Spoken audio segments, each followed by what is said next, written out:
Hey everyone, welcome to Moving Matt. We do all things cameras with a dash of vlogs and a little bit of travel. And according to Sony Alpha Rumors, next year Sony will be announcing 3 new cameras, the A7R V, the A9 III, and some new unknown model. So first I'm going to go over the rumors of the A9 III and the A7R V, kind of give a few of my spec predictions based upon where Sony's been and where Sony may be going, and then I will give my best guess of what this third camera could possibly be, whether it is actually going to be a new camera or maybe just a follow-up to a camera that we've seen in the past. So let's start off with the A9 III. At first, I gotta say, I really didn't even think there was going to be an A9 III. I thought that the Sony A1 was kind of taking the place of the 9 series and that maybe they wouldn't even follow up on it. But we've been hearing a lot of rumors about it over the last, say, 6 months, and I'm starting to believe that there really is going to be this A9 III camera.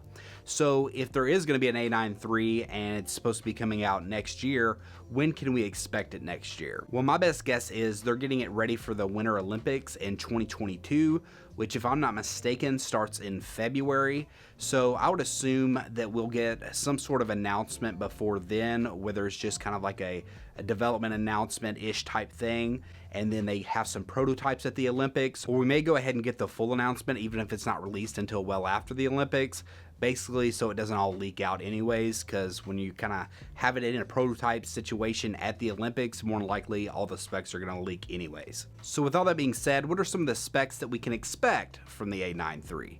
And if you're wondering, I did mess up quite a bit on that spec thing.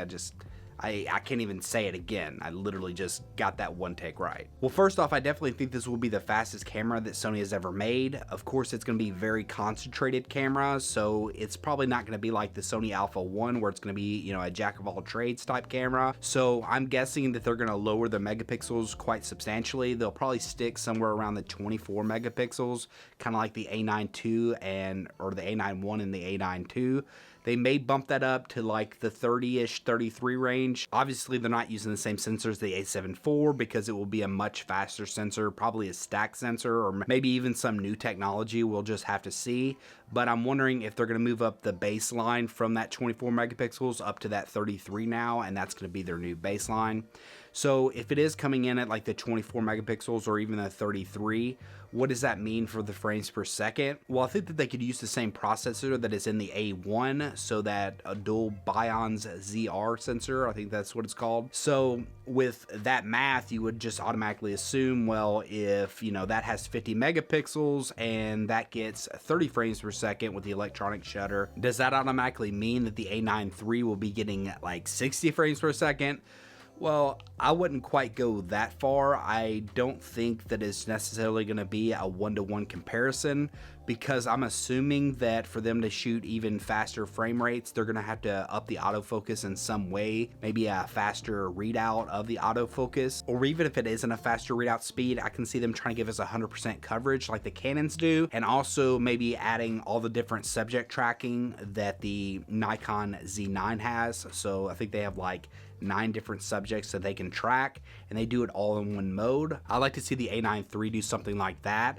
So if I had to guess, this will probably come in somewhere like the 40 to 50 frames per second raw. I also think this is just going to have electronic shutter. I think they're going to pretty much ditch the mechanical shutter, kind of like the Z9 did. And I'm actually surprised that the A1 wasn't just all electronic shutter, because that's kind of the way it's meant to be used anyways. So I think that with the A9 III, you're finally going to see the death of the electronic shutter, at least on the high-end cameras coming out of Sony. As far as video specs go, it's kind of hard to guess what the video specs are going to be out of this camera, because I really don't think it's going to be focusing in on video pretty much at all. If I remember correctly, the A9 and the A9 II don't even have any of the color profiles, but I do think that they may add the color profiles to these, basically because video is getting more and more important, so they're not going to want to completely neglect that, even if that's not where their focus is.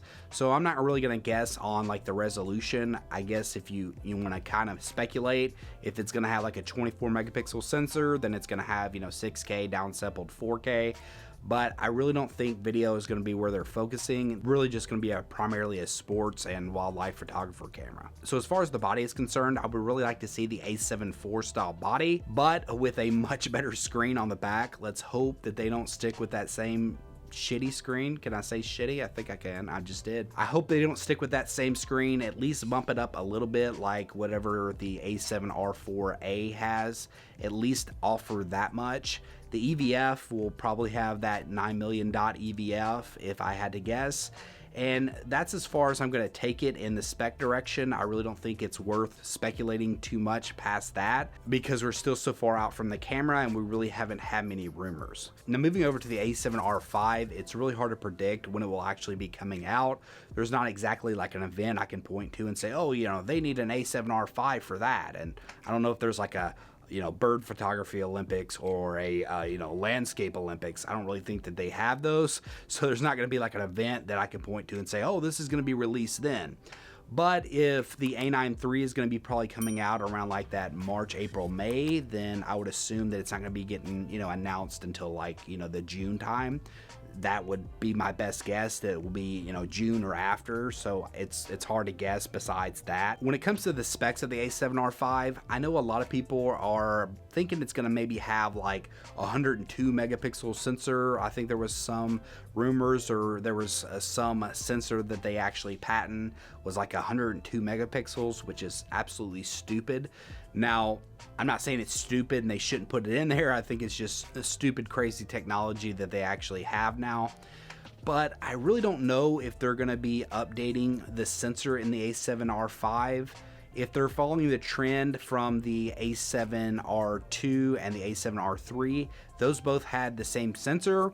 So they may actually just put the same sensor into the A7R V, and I think that that is really just good enough. I think it's an excellent sensor. I really don't think that they need to do anything more than that. But where I definitely think you're going to be getting upgrades in this camera is going to be the processing power. It's probably going to have the same processor that is in the A1.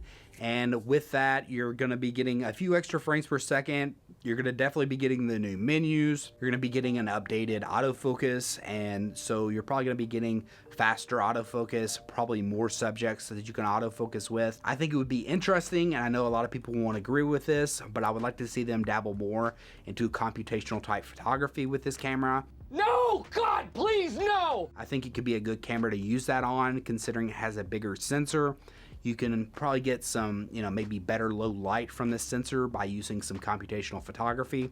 Now, again, not everybody's going to like that, but I definitely think the camera companies are definitely going to have to start at least moving towards that direction in some way. You will also probably get that updated 9 million dot EVF. You will most likely, most definitely get the new screen that is in the new A7R IV. And I'm guessing the body maybe will be the same one from the A7 IV again. I don't really see them messing with the formula too much. You'll get the dual CF Express Type A cards and all that type of stuff. Some people will maybe think it's kind of like a minor update. And I think if you would have asked me maybe 6 months ago before the A7 IV came out, I would probably be putting a lot more, optimistic looks on this, or not necessarily optimistic, but I would be thinking, oh, they're going to do something absolutely crazy here. But with them kind of, doing a somewhat of a minor upgrade with the A7 IV, I really don't see them doing like a super crazy update with this camera either. Now, quickly touching on what this mystery camera could be. Well, if it's going to be a brand new model, then I can see it possibly being like a new APS-C camera, like an A7000 series, something that's going to replace the A6600. I think that could be very interesting. So if it's going to be like a brand new model, that's what I would think it would be in. But if I had to guess, it's probably not going to be a brand new model. If I had to guess, it's probably going to be an A7C II. It will probably come out towards the end of next year and will basically have the same specs as the A7 IV. And it will have some of the updated body features, but it will still be, very small and compact. And I think that that's more likely what the camera is going to be, or I at least think that that camera is going to be coming towards the end of next year. But if it's going to be a brand new model, then my bet would be on a new APS-C style camera. But those are just my thoughts. Drop in the comment section below and give me your thoughts. What do you think this mystery camera will be? What do you think of my spec predictions for the A7R V and the A9 III? Give me some of yours. If you'd like to check out one of my other videos, this one right here is one that Google thinks you will like. And speaking of liking things, be sure to like this video and consider subscribing. And until next time, peace.